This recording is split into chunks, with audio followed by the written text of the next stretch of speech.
Ya Rabbi bil Mustafa balligh maqasidana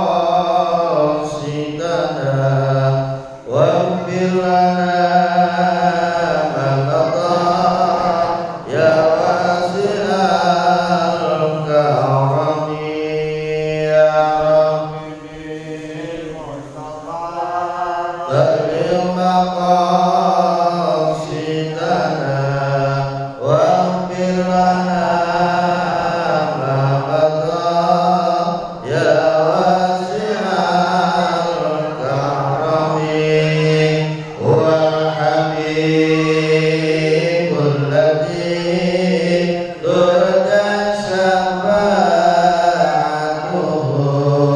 likulli hawlin minal ahwali muqaddahimi ya Rabbi Mustafa balligh maqasidana waghfir lana ya wasi'al Maulaya salli wa sallim daiman abada ala habibika khairil khalqi kullihim ya Rabbi bil balligh maqasidana waghfir lana ma qada ya wasi'al karami ila hadrati habibina wa safina wa maulana Muhammadin sallallahu alaihi wasallam wa ala alihi wa sahbihi wa azwajihi wa dhurriyyatihi wa dhurriyyati ajmain wa nahussu khususan ila rahim Al-Fatihah. A'udzu billahi minasy syaithanir rajim. Bismillahirrahmanirrahim. Alhamdulillahi rabbil alamin. Arrahmanir rahim. Maliki yaumiddin. Iyyaka na'budu wa iyyaka nasta'in. Ihdinas siratal mustaqim. Siratal ladzina an'amta 'alaihim ghairil maghdubi 'alaihim waladdallin. Amin. Bismillahirrahmanirrahim. Alhamdulillahi rabbil alamin. Wassalatu wassalamu ala asrafil anbiya'i wal mursalin wa ala alihi wa ashabihi ajmain. Rabbi israh li sadri wa yassir li amri wahlul 'uqdatam min lisani yafqahu qawli amma ba'du. Yang saya hormati para alim, para kiai, para asatidz, segenap tokoh masyarakat, wabil khusus Ketua JKM Masjid Nurul Huda beserta jajaran kepengurusannya yang lainnya, para jamaah, bapak-bapak, ibu-ibu yang hadir pada malam hari ini, yang semuanya mudah-mudahan dirahmati Allah Subhanahu wa taala. Pada kesempatan ini saya selalu mengingatkan, mengajak dan menghimbau kepada para jamaah, mari kita bersama-sama berusaha untuk meningkatkan rasa syukur kita kepada Allah Subhanahu wa taala dengan memperbanyak mengucapkan kalimat alhamdulillah, alhamdulillahi rabbil alamin. Yang mana sampai saat ini Allah Subhanahu wa taala masih melimpahkan beberapa rahmat, hidayah, taufik serta inayahnya kepada kita semuanya, sehingga kita semua dapat hadir di majlis ini, kita dapat melangkahkan kaki kita menuju Masjid Nurul Huda ini, kita dapat menggerakkan anggota badan kita menuju masjid ini dalam rangka bersama-sama menjalankan satu kewajiban dari Allah Subhanahu wa taala, yaitu thalabul ilmi atau ngaji. Mudah-mudahan amal baik kita pada malam hari ini dicatat oleh Allah Subhanahu wa taala dan dimasukkan termasuk amal yang mendapatkan ridhonya Allah Subhanahu wa taala. Amin ya rabbal alamin. Para jamaah yang saya hormati, mari kita lanjutkan kajian kita pada malam hari ini, yang mana beberapa minggu kemarin saya belum sempat hadir. Mohon maaf kalau saya belum bisa hadir pada jadwal-jadwal yang telah ditentukan, karena ya memang ada kesibukan atau ada acara yang tidak bisa dikompromikan dengan jadwal sini. Ya mudah-mudahan ya kita selalu sehat dan bisa melaksanakan ibadah kepada Allah, ya ibadah-ibadah yang kita lakukan ini mudah-mudahan ya dapat ridhonya Allah Subhanahu wa taala. Amin ya rabbal alamin. Pada malam hari ini kita akan membahas kajian tentang sholat. Bismillahirrahmanirrahim. Kitabus sholati. Kita akan membahas tentang bab sholat. Apa itu sholat? As-sholatu fil lughati ad-du'a. Sholat menurut bahasa artinya adalah berdoa.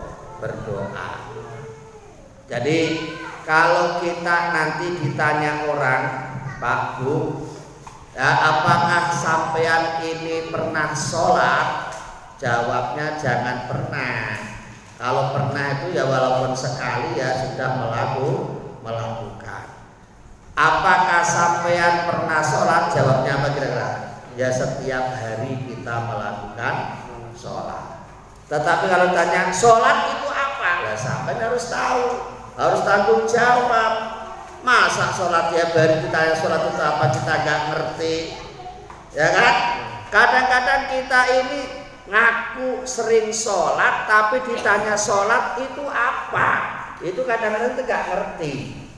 Maka malam ini kita pahami yang sebenarnya sehingga kita nanti bisa menjelaskan kepada orang-orang yang belum tahu apa itu sholat. Nah, malam ini kita dikasih tahu sholat itu apa. Sholat menurut bahasa artinya berdoa. Jadi kalau kita itu berdoa itu sudah menurut bahasa. Arti menurut bahasa itu. Jadi kalau kita sedang berdoa ya Allah, ya Allah, ya Allah, kita berdoa ini namanya sholat, karena memang sholat itu isinya adalah doa. Ya, sholat isinya doa. Coba kalau Bapak amati apa yang dibaca dalam sholat ini rata-rata memang doa.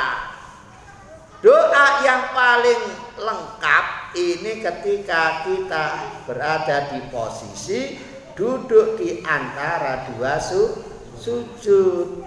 Duduk di antara dua sujud, doanya apa? Rabbighfir warham wajbur warfa warzuq wahdi wa'afini wa'fu anni. Itu kan doa semua itu. Ya, ada berapa itu? 8. Ada 8 doa. Rabbighfirli warhamni wajburni warfa'ni warzuqni wahdini wa'afini wa'fu anni. Ada 8 doa. 8 doa itu diijabah 1. Oh, udah alhamdulillah. Apalagi sampai diijabah 8-8-nya. Ya, 1 diijabah, oh, kita udah jadi orang yang sukses. Rabbi firli, ya Allah ampunilah dosa-dosa kami. Loh kok dia ampuni dosanya, sukses gak kita? Sukses. Hadiahnya apa? Surga.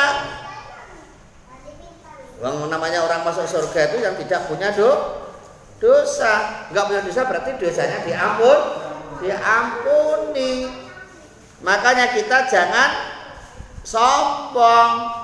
Habis sholat gak mau berdoa, namanya sombong. Habis sholat, assalamualaikum, langsung Allahumma lantas jalan. Allahumma lantas jalan. Bukan Allahumma atas salam, tapi Allahumma lantas jalan. Ya, Allahumma lantas jalan. Langsung nongkrong di pinggir jalan sambil gitar-gitaran gitu. Bukan Allahumma antas salam wa minkas salam, tapi Allahumma lantas jalan. Itu namanya menurut bahasa. Nah, menurut istilah wa fis syar'i, dan di dalam syarak, menurut syar'i, apa itu sholat?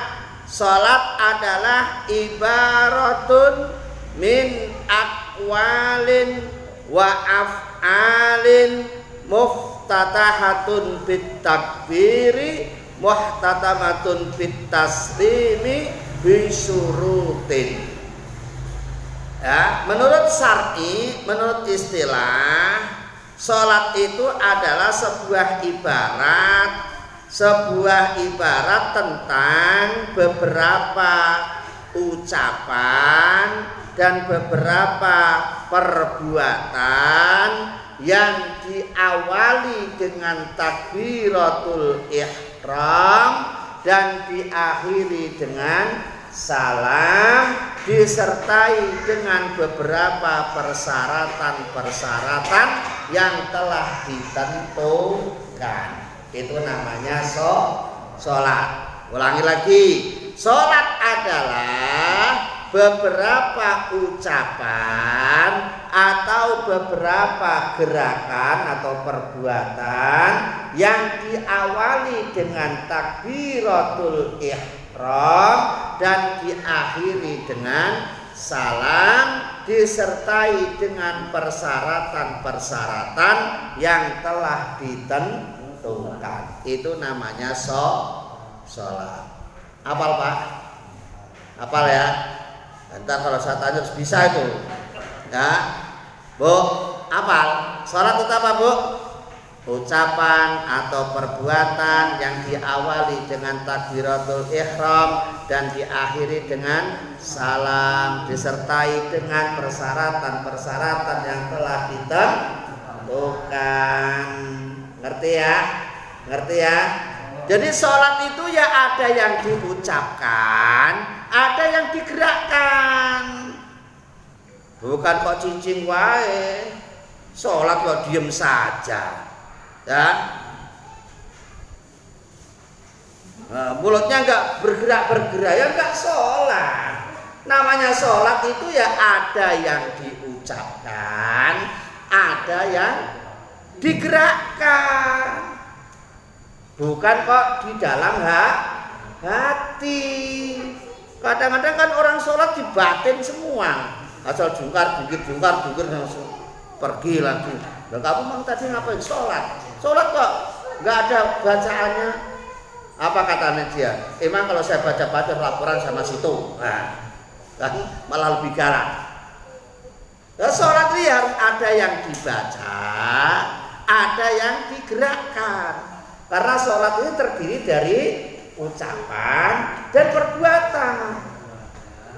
Ya. Diucapkan semua tanpa gerak, ya nggak boleh, harus ada gerakannya. Gerak saja nggak diucapin, ya nggak boleh, harus ada yang diucapkan. Karena ucapan dan gerakan ini adalah tanda kehidupan. Orang hidup ini ya bisa bicara, ya bisa bergerak. Kalau sudah tidak bisa bicara, tidak bisa bergerak, namanya sudah tidak hidup. Namanya sudah mati. Maka sebelum mati, mari kita berusaha bergerak. Gerakannya yang banyak. Ya. Nah, ucapan dan gerakan ini dalam sholat banyak gerakannya. Artinya apa? Orang hidup ini ya nggak usah banyak bicara, tapi harus banyak bergerak. Nggak usah banyak omong, tapi silakan banyak bergerak. Ini sebuah isyarat yang harus kita pahami. Ini orang ngomong aja, ngomong nggak gampang, gerakannya yang susah. Betul apa betul? Betul. Ya, ngatur ngomong tuh gampang, ngomong aja mah gampang. Gerakannya yang susah. Karena gerakan dan ucapan ini harus dilakukan dengan sebenar-benarnya. Itu. Paham ya? Nah, gerakan dan ucapan ini supaya benar, ini ada syaratnya. Oh, itu. Nah, syaratnya apa? Nah, syaratnya sholat ini dibagi jadi dua. Ada yang namanya syarat wajibnya sholat, ada yang namanya syarat sahnya sholat. Nah, ya ini pelan-pelan. Saya sudah pelan-pelan nih ya. Nah, ada yang namanya syarat wajibnya sholat, ada yang namanya syarat sahnya sholat. Syarat wajibnya sholat ini syarat-syarat yang mewajibkan orang itu melakukan sholat. Nah, syarat itu apa? Syarat ini sesuatu yang dilakukan sebelum masuk ke kewajiban. Syarat itu sesuatu yang harus ada sebelum kita melakukan kewajiban. Contoh, syarat mau bekerja, syarat diterima kerja di PT. Apa? 1, sehat jasmani rohani. 2, harus punya ijazah. Itu namanya syarat, dan itu harus dipenuhi. Kalau nggak dipenuhi nggak bakalan diterima di PT itu.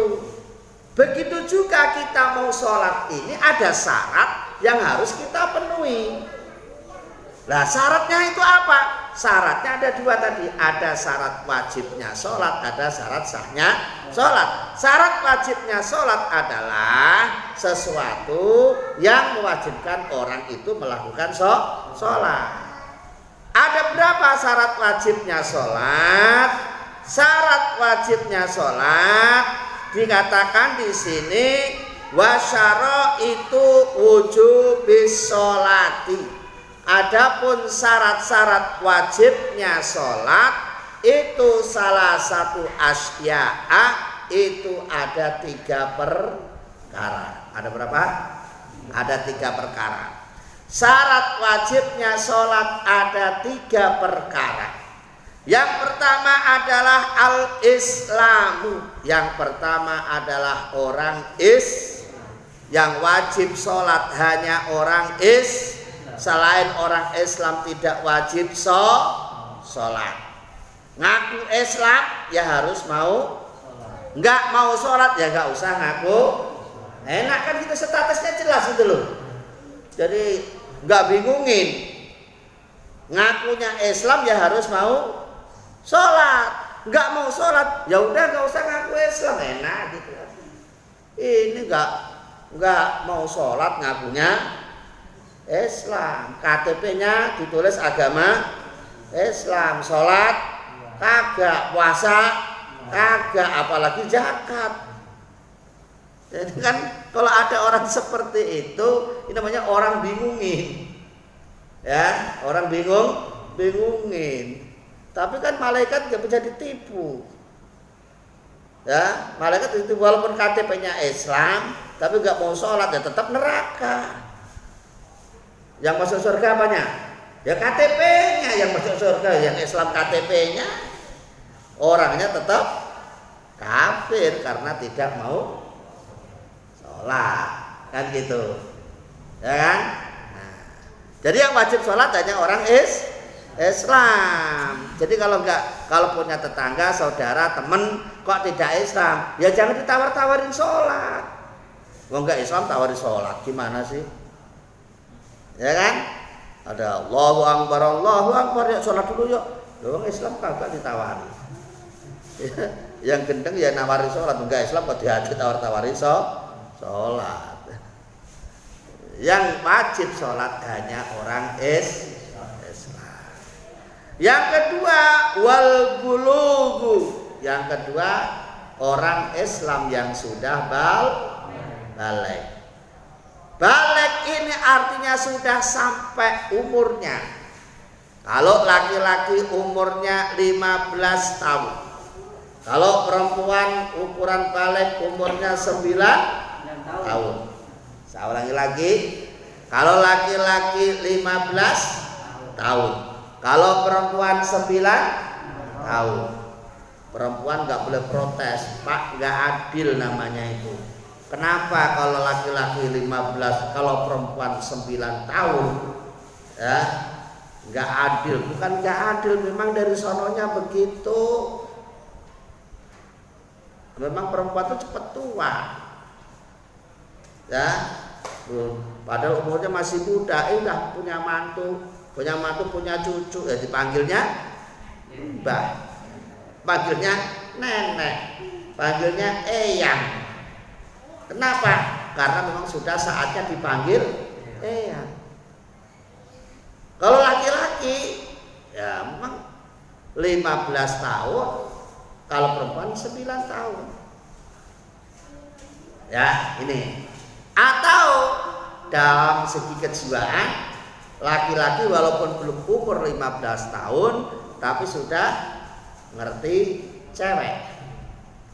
Perempuan walaupun belum umur 9 tahun tapi sudah head. Ya, ini juga sudah balik. Nih.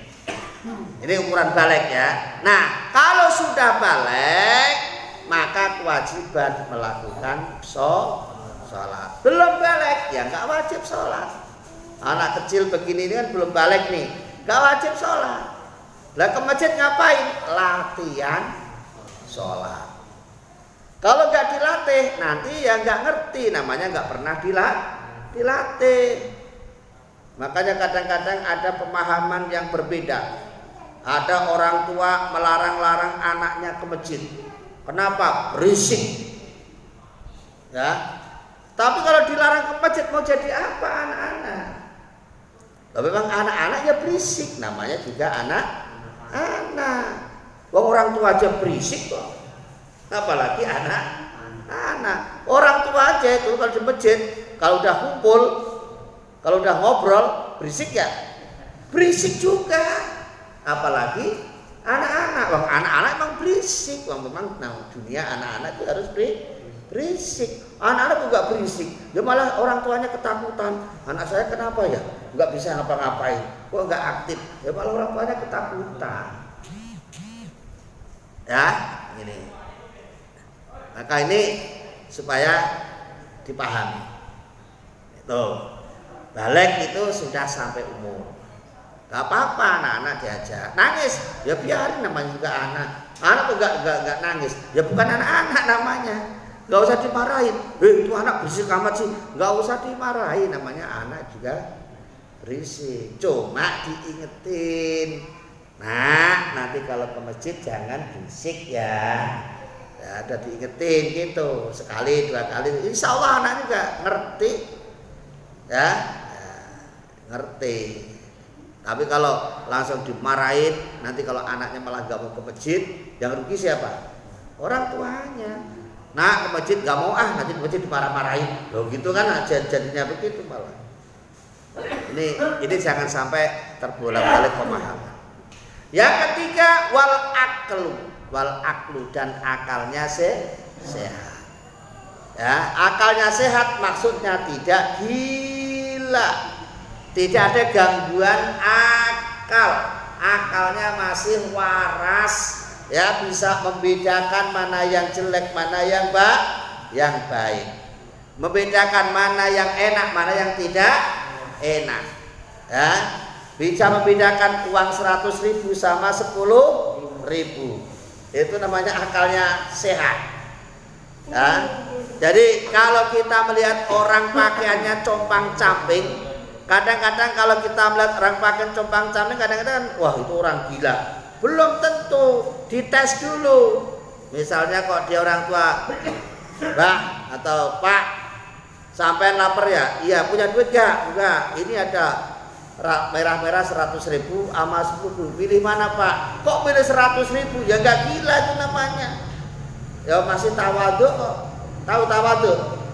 Tahu warna duit maksudnya. Masih tahu warna duit ya gak gila. Itu ya masih kewajiban. Jadi yang bebas kewajiban ini apabila dia itu gila. Kalau gila gak wajib sholat. Tapi kalau stres masih wajib. Karena tingkatan orang itu yang pertama waras, tengah-tengah stres, yang belakang gila, ya kan? Sehat normal. Stres itu setengah normal, setengah gila, baru setengah, ya, baru setengah. Orang stres itu dia tuh ngerti tapi nggak mau melakukan, namanya stres.